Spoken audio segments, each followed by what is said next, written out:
Yes, Happy New Year, everybody. Thank you so much for always supporting mkenyamarekanitv. Hope you're doing well wherever you're tuned in. Today we have a very, very special show. We're talking about COVID. COVID is real. Yeah, I know people have been saying, oh, COVID, blah, blah, blah. And I put up a picture. Everybody thought it's me, but it's not me. So we are going to see that person. It's a big testimony that God can do it for us. You know, sometimes you can be in a pit where no one can get you out of that. The doctors can say, we are done with you. But please, for you to understand this story, make sure you share this platform, subscribe to our channel, so that anytime we bring any content, you'll be able to see. This is the person we are talking about. You know, you'll be seeing this person live here, talking about her testimony. She's called Jane, and I want to take this opportunity to invite her. Jane, karibu sana. Thank you so much, Mr. Gary. Yes. How are you doing? Yes, I'm doing very well. Thank you. Can you imagine this person is the one seated right here next to me? Yes, it's me. Yes, this is Jane. Yeah, welcome, Mr. Steve. Yes. Yes, so who do we have here on our show? My name's Jane Juguna. I'm from Kenya. I'm saved this morning, and I thank God for the gift of life. Yes. Yes. And you brought somebody. And I brought my husband here. He's called 𝐉𝐨. Wow, amazing. So talk to us. I've seen you pictures of you in the hospital. You've been there for so long.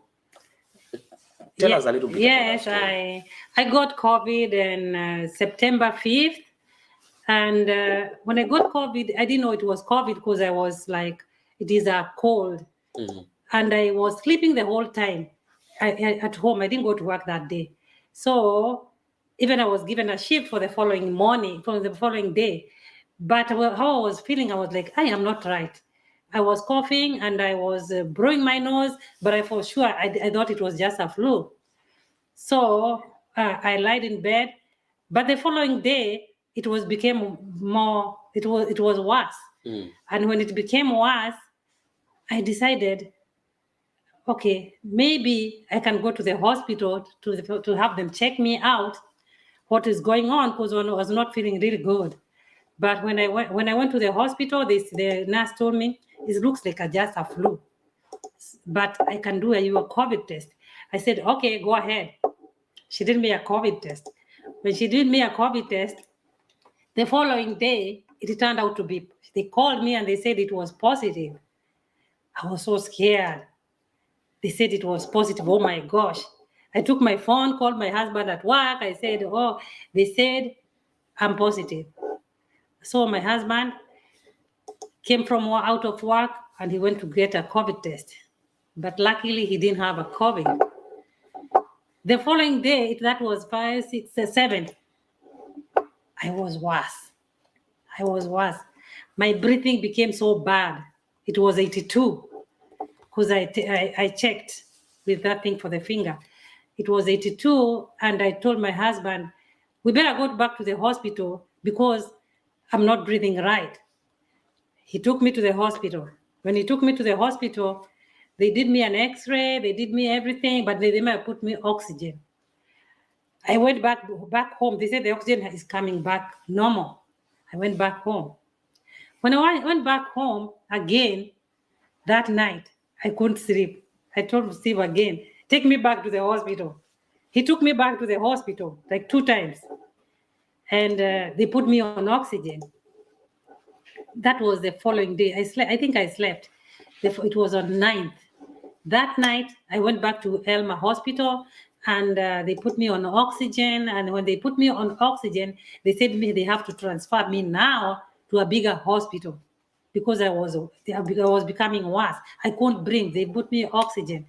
So they called 911 to come and pick me from Elma Hospital so that they can take me to St. Peter's Hospital. So they took me to St. Peter's Hospital at midnight. From there, they put me in an 911 aeroplane, right? Helicopter. They flew me, the helicopter. Wow. They flew me to Swedish Hospital in Seattle. That was the last time I saw myself there. Okay. When I was in Swedish hospital, I stayed there for 4 days. The doctors were trying, putting me a lot of medication.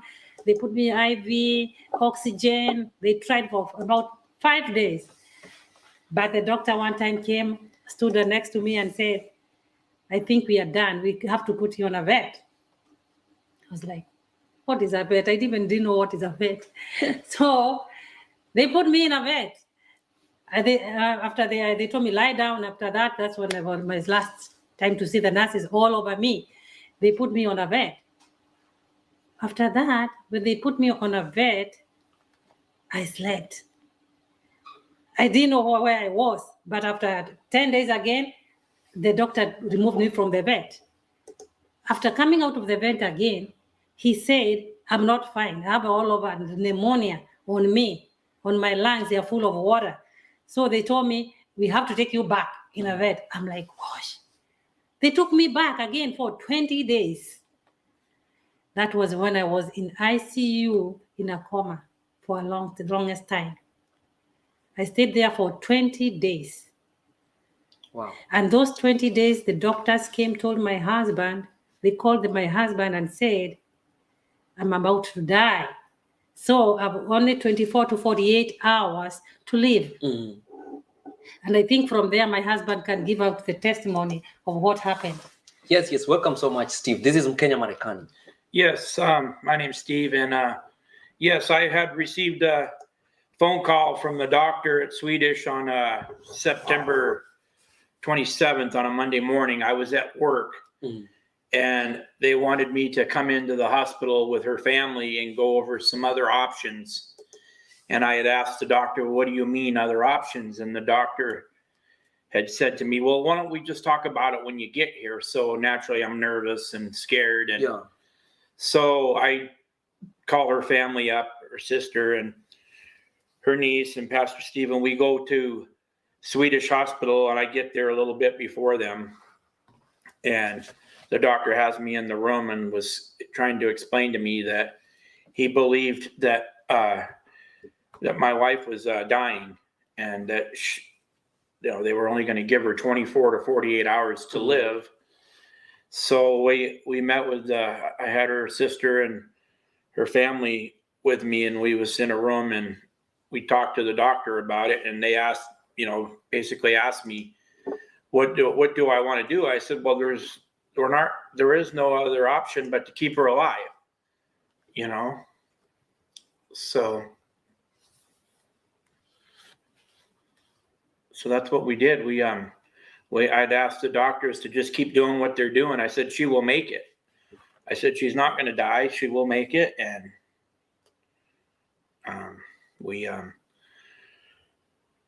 that's what we asked the doctors to do, is to just keep doing what they're doing and to do more, and that she will make it. So we prayed, and God took over from there. Yeah. And how was the situation now, considering that she's your wife? You can see her, she's not moving, like, yes. for you. Yes, that was very scary.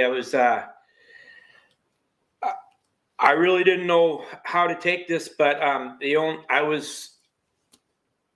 only way I could do this was to go through God,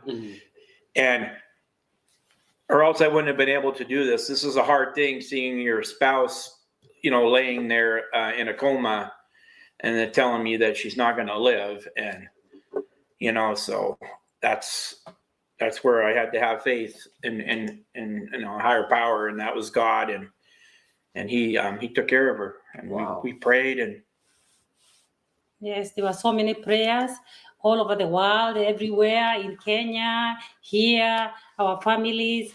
And also you can see the red thing which was on me, that on the top, on the picture when I was in ICU. You see that? Yes, that's what my sister took it to a bishop to pray for it, and it was called a prayer show.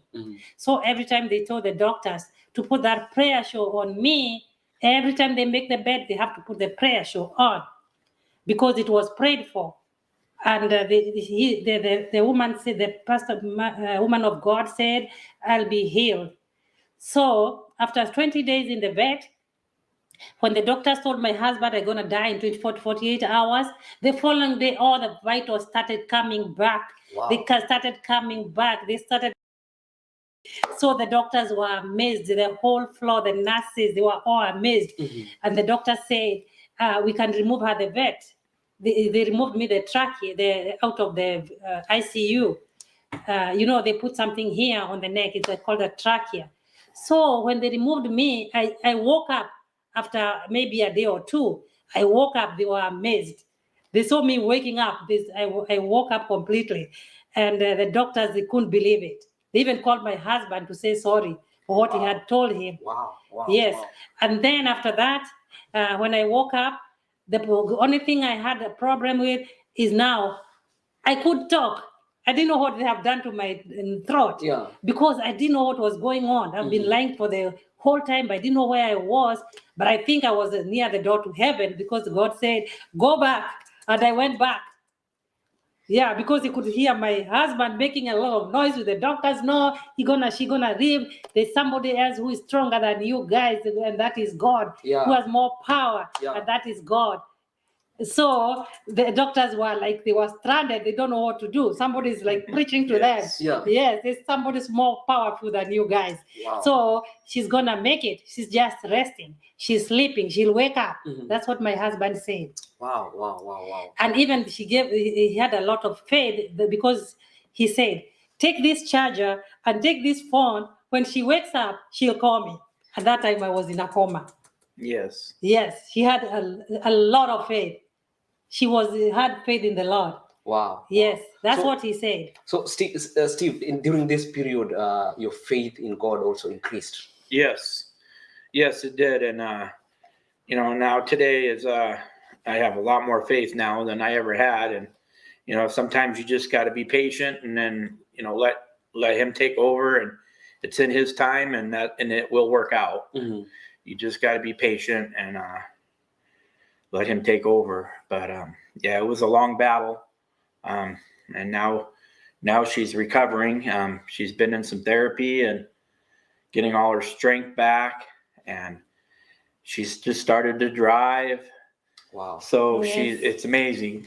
What happened when sometimes this situation is darkness, and sometimes fear can start creeping in over faith? Yes. How did you overcome now that we're human beings? Well, one of the things I did to help me with that was to just keep praying and keep going to church and speaking with people with God, and a lot of her family's with the God and my family, and that kept me strong. So wow, that was one of the things that kept me going, and it was to just be with God and let him take over. Yes. And he did. And it's amazing. It's she's a miracle girl. They say it's only a fool who doesn't know God is there. Yes. Wow, amazing. I see a lot of people know you.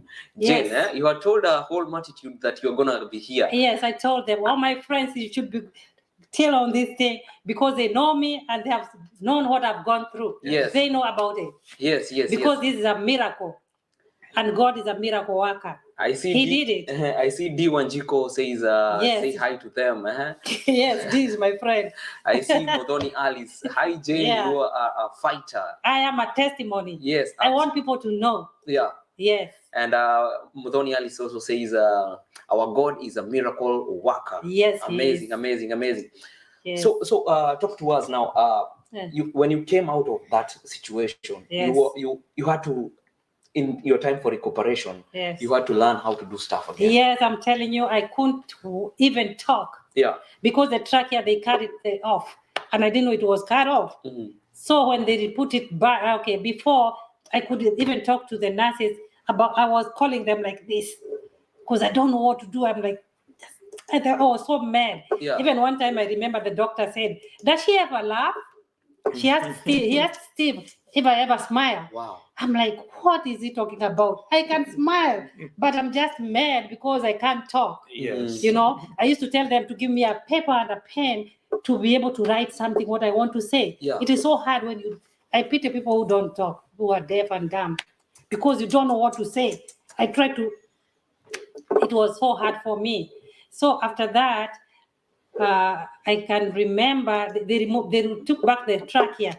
So when the nurse came, I was just doing like this, the head. He said, no, talk. I'm like, how do I talk? I'm like, say hello. And then I said, hello. I'm like, God, I can talk. I was so amazed.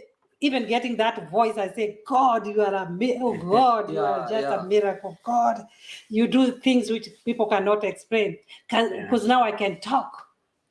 I couldn't believe it. Believe me. It was like a dream. I can talk. I say, hey. Wow. I see your sister is watching. She's here. She's watching us. Yes. Victoria Njuguna, may God bless you. And your family has been here for you so they much. Have been there for me. Thank you much, my sister. She has been next to me every time. Yeah. Every time in the hospital, she could pray. Even when the doctor said I couldn't make it, she said, you will make it. Because she was there also in that room. Yes. They were all of them. There was Pastor Shiko, Pastor Steve, and even my sister and Steve, my husband. They were all there in the room. Doctors telling them about me that I'm not gonna make it. Wow. Yeah, I can even remember my husband told me Steve could not sit down. He was just standing because the chairs were there, but he couldn't sit. Yeah, it's like I can't sit. I can't. I can imagine.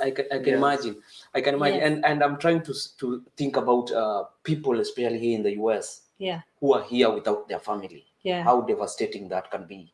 Because I'm telling you. I believe with family around, you even get that healing power. Yeah, they helped me so bad. Because family blood is thicker than water, as we always say. They helped me. Yeah. I was so happy they helped me.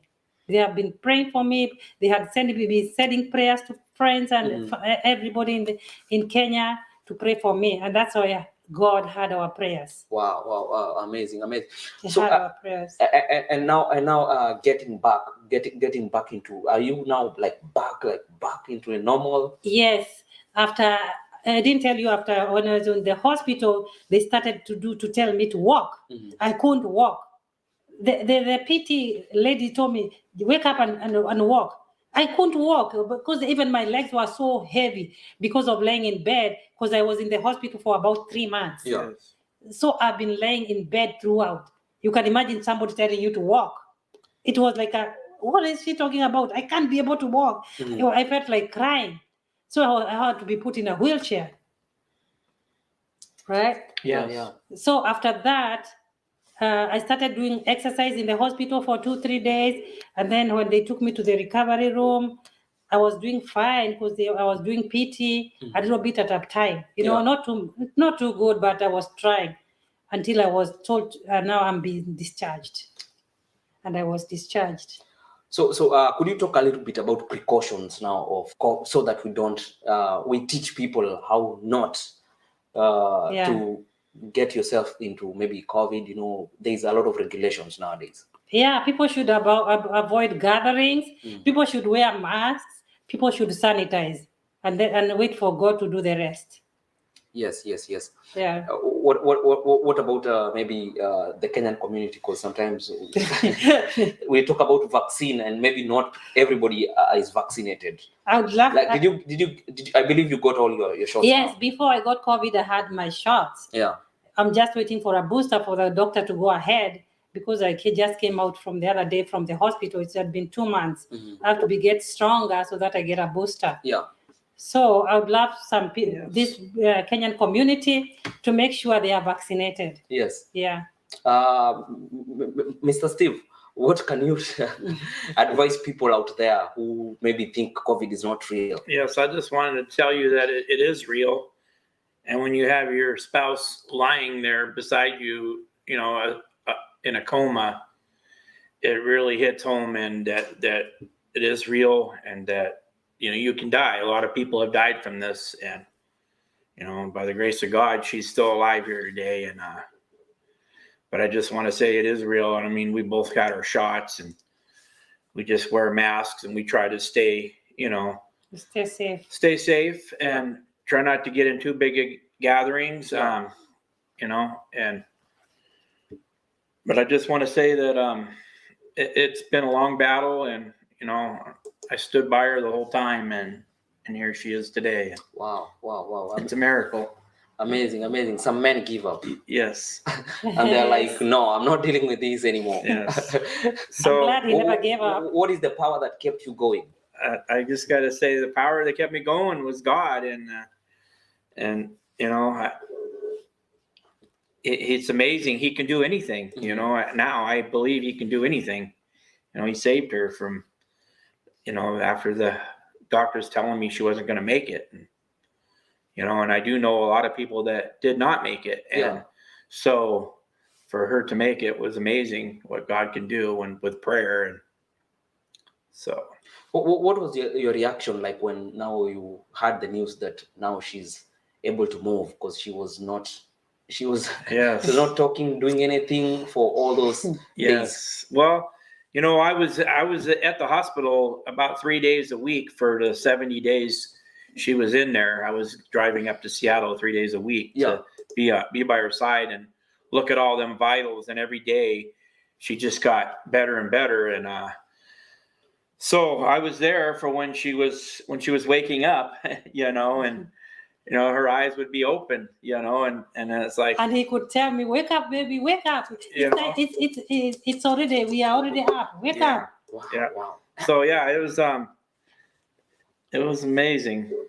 Wow, our viewers, you know the picture I'm sharing, it's her. Yes. I'm trying to look at the picture and to compare with what I'm seeing right now. It's me. Hey. Yes. A miracle girl here. A miracle girl here. I'm so happy. Wow. I thank God. I thank this God. He's an awesome God. Wow. So Yes. I believe without contradiction or any doubt, nobody can ever tell you that there is no God. Only a fool will say there's no God. The Bible tells us only a fool will say there's no God. So There's God in heaven. Yeah, absolutely. Amazing. Yes. So I'm seeing there's a lot of people appreciating this show. Yes. I see D is already here. I see Hi D. I see Paul Chepkonyi anasema thanks Wanaina for your updates. Yes, absolutely. Thank you so much. I see also D is trying to tag one of our friends, Emma Roberts. Thank you so much. Mr. Waweru Wakimani, thank you so much. God bless you.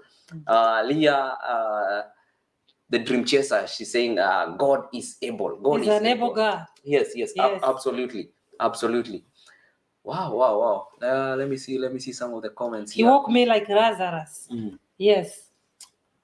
That's how he woke me up. Wow. Yes. I had gone.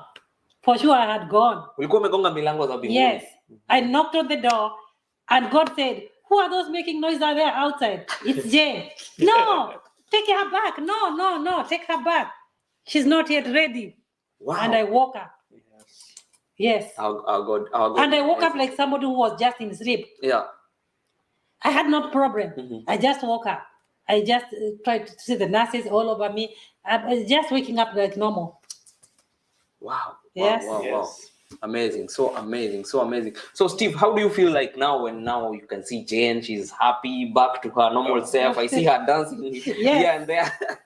Yes, I'm very happy and great. I'm very happy and grateful for her life and for my life. Yeah. You know, and it's you don't want to take things for granted because you know you just never know when your time is up, when God says your time's up. But it's not her time right now, and it's just so good to see her getting back to normal. Yeah. You know, and the doctors asked me in the hospital that, you know, if she ever smiled, and I said Jane has the biggest smile of anybody. That's what got you. And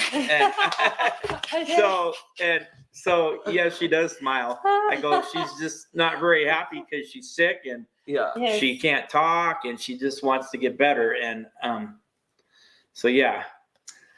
Wow. I am happy that she's back to normal and she's smiling again. So I wish they can see me now. I smile.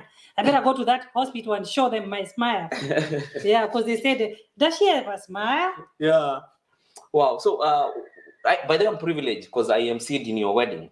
And now yes, my MC ordinary. When I see you back in your normal self and happy, I rejoice with you. I know. Yeah. What is your parting shot? Let's start with Steve. Your parting shot, like your end remarks.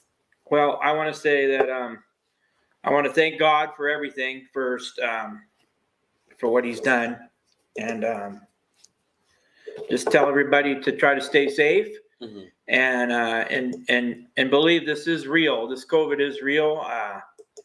So I would say get your shots if you can, because it does save lives. I said without that shot, she may not have made it. Yeah. You know, she was barely hanging on. She was on a life support, maximum support of every medication you could possibly give a human, and she was barely hanging on, and God was holding on to her. Yeah. So that's what I want to say. And then Okay, what I can say is that God is a miracle worker. And then what I can say, nobody knows about tomorrow. Nobody knows about, for sure, nobody knows about tomorrow. Every morning we wake up, we like running to jobs and everything, but you don't have time to tell God, thank you that you can step down. Yeah. Nowadays I'm like, when I step down on my feet like this, I say, thank you, God. And the other feet, I thank you, God, I can stand. Because things can change. Yes. This can change in a minute. My life changed in a minute that time. Because I was preparing to go to work the following morning, but I couldn't get to that work. Yeah. It changed. And I went to the hospital. I was bedridden for the longest time, 3 months. So people should know, whatever you're doing, just remember God. Yes, absolutely.